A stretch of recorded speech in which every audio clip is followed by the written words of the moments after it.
Hai guys, kali ini Bang Jet akan membahas film yang menceritakan tentang seorang wanita yang mengunjungi kakek dan juga neneknya di pedesaan. Kunjungan ini awalnya menjadi momen reuni yang hangat dan bahagia. Namun seiring berjalannya waktu, ia mulai merasakan keanehan yang mendalam di dalam rumah tua tersebut. Hingga akhirnya ia menemukan rahasia mengerikan yang keluarganya sembunyikan selama ini. Lantas rahasia apakah itu? Dan selamat datang di channel JM27.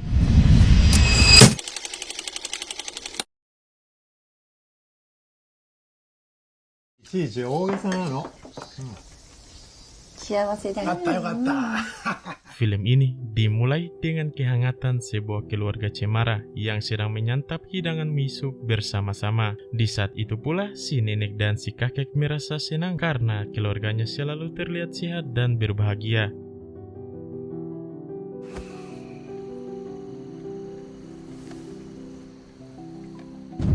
Di saat malam polote, seorang bocil bernama Ayaka langsung membangunkan ibunya setelah mendengar suara gedebruk aneh dari arah loteng. Namun si ibu merasa jika suara itu hanyalah suara tikus yang sedang kawin. Akan tetapi, Ayaka yang penasaran berniat untuk mengeceknya.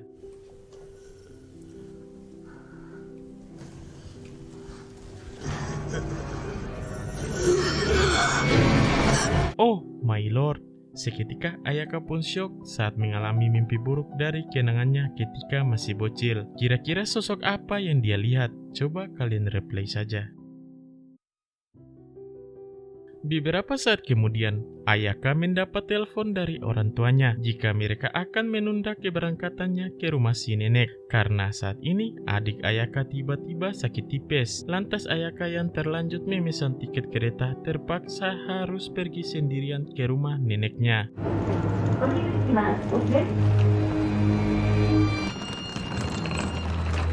Singkat waktu setelah menempuh perjalanan jauh, akhirnya Ayaka tiba di pedesaan Jepang bagian Huk-Huk. Dan karena tidak ada ojek dari stasiun, Ayaka pun harus melanjutkan perjalanan dengan berjalan kaki sampai Babasuar.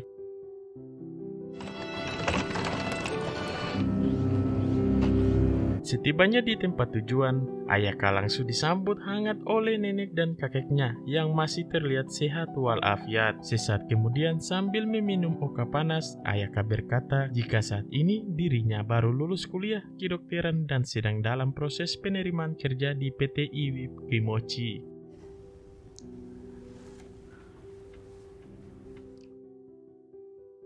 Singkat waktu, ketika Ayaka membuka album jadul keluarganya, ia pun heran saat menemukan foto ayahnya ketika masih kecil, berfoto dengan seorang gadis bocil yang wajahnya dicoret-coret. Setelah melihat itu, seketika Ayaka teringat dengan sebuah kamar yang pernah muncul penampakan ketika dirinya masih bocil. Namun saat dicek, kamar itu sudah dikunci oleh kakek neneknya.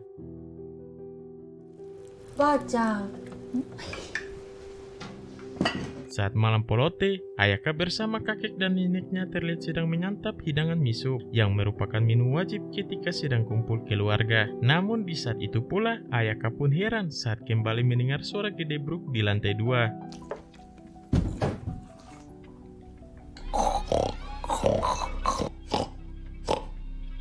Sungguh aneh, seketika Ayaka heran saat melihat kakek neneknya malah menggoroh seperti ibab seolah-olah sedang menutupi sesuatu. Dan saat mereka ditanya, kakek nenek Ayaka malah mengalihkan pembicaraan. Seusai mandi, Ayaka semakin heran dengan tingkah laku kakeknya. Dan saat Ayaka akan tidur, si kakek dan si nenek mengucapkan selamat tidur dengan wajah yang datar. Dirasa hanya efek masa tua, Ayaka tidak terlalu memikirkannya. Saat malam semakin polote, Ayaka yang tak kuasa menahan hasrat Carlota berniat untuk menyelinap ke kamar yang berada di ujung lorong.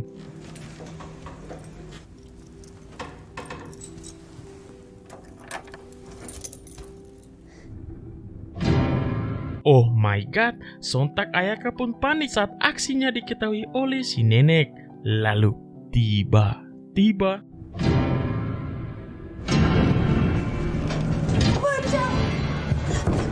Entah apa yang sebenarnya terjadi, neneknya tiba-tiba bertingkah seperti sosok saudara Bang Jet yang selalu tantrum. Kira-kira apa rahasia dari keluarga ini? Di keesokan harinya, Ayaka yang sedang sarapan mulai merasa jika kakek dan neneknya ini mengalami penyakit Alzheimer alias pikun kronis. Karena setelah melakukan hal yang aneh, mereka terlihat watados dan seperti tidak melakukan keanehan.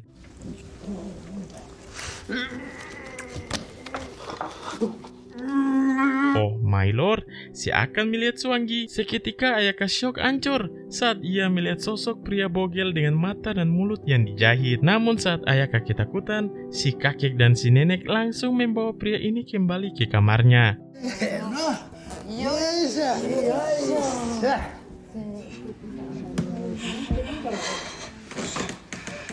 Betapa syoknya Ayaka saat melihat kakek dan neneknya yang bagaikan psikopat menyekap si orang pria di kamar ini. Dan saat aksi mereka ketahuan, si nenek hanya berkata jika pria ini akan memberikan kebahagiaan bagi semua orang.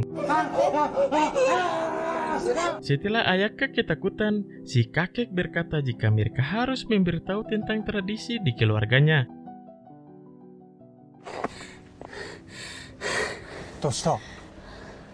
Di tengah ketakutan, tiba-tiba Ayaka bertemu dengan teman masa kecilnya yang bernama Yoshiko. Melihat Ayaka yang ketakutan, Kanmatsu mengajak Ayaka untuk mampir dulu ke rumahnya. Setibanya di rumah Matsu, Ayaka berniat untuk mengatakan apa yang ia lihat di rumah neneknya. Akan tetapi, Abah Matsu mengalihkan pembicaraan dengan mencomblangkan putranya pada Ayaka.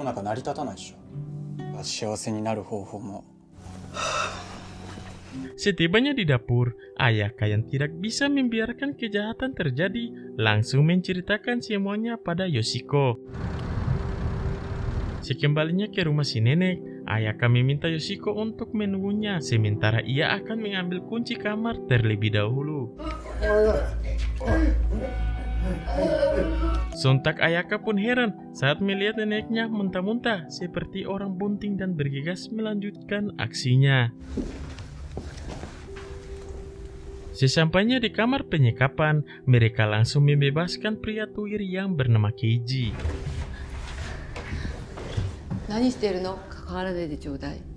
Sungguh polote, mereka pun malah ketahuan. Lantas si nenek meminta Yoshiko untuk tidak ikut campur. Akan tetapi, mereka tetap membawa Yeji untuk segera dibawa ke rumah sakit.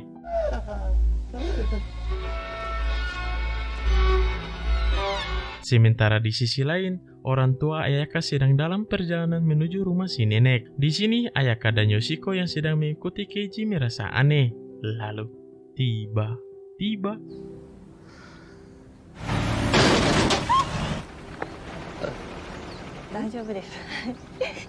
Oh my god, Keiji yang tak salah apa-apa malah ditabrak. Saat Keiji sekarat, Ayaka yang panik meminta semua orang untuk menelpon ambulans. Akan tetapi, si supir dan keluarga Ayaka malah terlihat biasa saja saat melihat insiden ini. Begitupun dengan ayahnya yang bernama Nishida. Ia pun terlihat biasa saja, seolah semua ini merupakan hal yang wajar terjadi di desanya. Saat membakar Keiji, Nishida langsung memarahi Yoshiko yang dianggap tidak tahu apa-apa. Dan saat itu pula, si nenek yang bernama Salome meminta Ayaka untuk tetap tenang.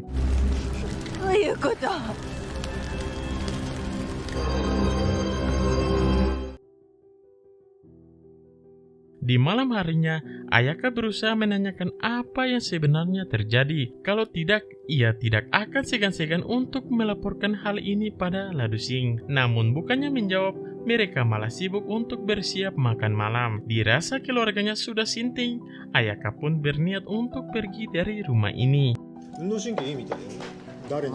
Saat mendengar jika keluarganya akan mencari korban lain, karena saat ini Keiji sudah meninggoy. Mendengar itu membuat Ayaka kaget karena Keiji bukanlah satu-satunya korban. Lalu ketika Ayaka akan pergi, si ibu berkata jika tidak akan bisa pergi dari tanggung jawab ini.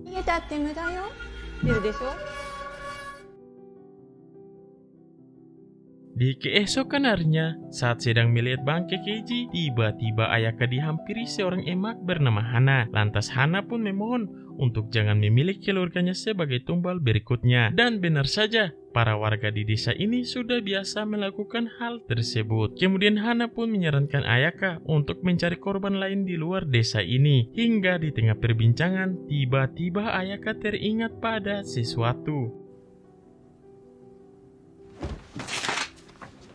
Sekembalinya ke rumah, Ayaka langsung menanyakan siapa gadis yang ada dalam foto ini. Lantas Nishida berkata jika orang tersebut adalah kakaknya yang minggat dari rumah akibat menentang tradisi keluarganya. Mendengar hal itu, Ayaka yang penasaran bergegas mencari keberadaan tantenya.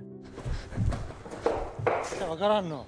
でもこの家族すいませんありがとうございます Hingga setelah Hosa apruk-aprukan, Ayaka berhasil menemui tantenya yang bernama Sumire. Kemudian tanpa basa-basi, Ayaka langsung menanyakan ritual apa yang sebenarnya dilakukan oleh keluarganya. Akan tetapi, sama seperti neneknya saat ditanya, Sumire malah menjawab bagaikan orang gelo yang sudah hilang arah. VR ゴーグルを外してしかしたら上の世界では上の世界へ行くことが Di sini Sumire meminta Ayaka untuk membantunya membelah kayu. Dan tiba-tiba 頑張ってはい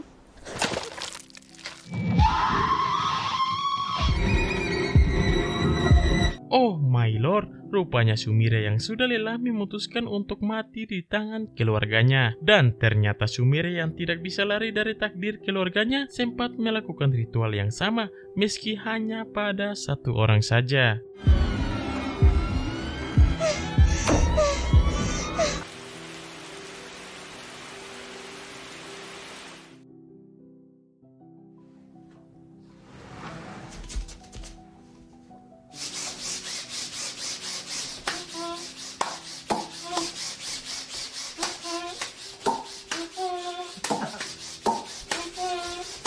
Dikira parodi TikTok, rupanya itu hanyalah mimpi buruk. Dan kini Ayaka memutuskan untuk menemui keluarganya. Sekembalinya ke rumah, mereka berkata jika kuah mie sop kali ini terasa sangat hambar. Lantas si kakek berkata jika kita harus secepatnya mencari tumbal lain agar mereka bisa kembali merasakan kenikmat dan kebahagiaan. Di saat itu pula, tiba-tiba sesuatu terjadi pada si adik. Astagfirullah, si akan mendapat kutukan karena telat memberikan tumbal. Mata si adik tiba-tiba mengeluarkan darah. Tak cuma itu, keanehan semakin menjadi dengan si nenek yang tiba-tiba hamil 9 bulan. だってはお母さんずいぶん大きくなりましたね Singkat waktu, seketika Ayaka pun kesal saat keluarganya sedang berusaha menjebak tukang somai untuk dijadikan tumbal. Tak ingin hal itu terjadi, Ayaka berusaha mengusir si abah. おいおいおいやめろ Saat waktu semakin mepet, orang tua Ayaka pun kesal karena Ayaka telah menggagalkan rencananya. Karena jika kehabisan waktu, keluarga mereka akan mati secara perlahan dan tidak ada lagi yang bisa memberikan kebahagiaan pada desa ini. Namun dengan tenang, si nenek berkata, jika rencana kita pasti akan terwujud dengan Tuan Ayaka.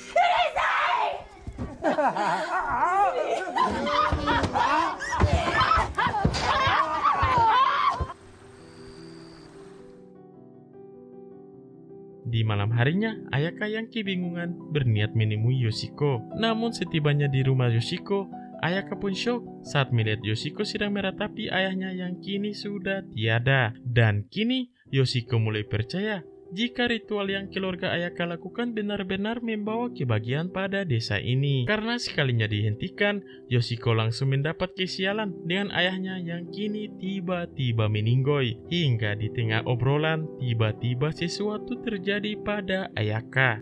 大丈夫か Yoshiko yang sudah tak punya tujuan hidup meminta Ayaka untuk menjadikannya sebagai tumbal. Sementara di rumah, mereka pun membantu si nenek yang akan brojol.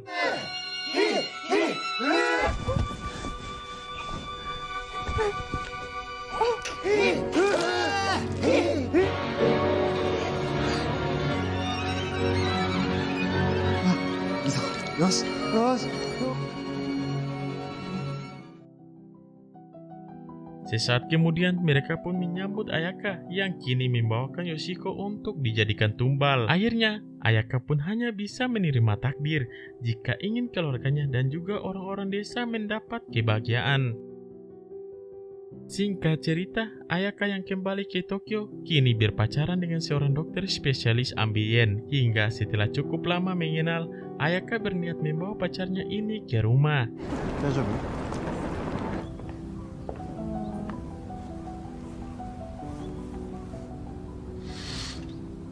Seketika si Ayang pun heran saat melihat Ayaka tiba-tiba menangis bahagia tanpa ia sadari jika sebenarnya tujuan Ayaka berpacaran hanya untuk mencari tumbal ritual keluarganya. Dan film pun tamat. Gimana? Mengerikan sekali bukan? Sangat-sangat gelo. Oke guys, sekian dari film tersebut. Jangan ragu-ragu untuk like, comment, and subscribe.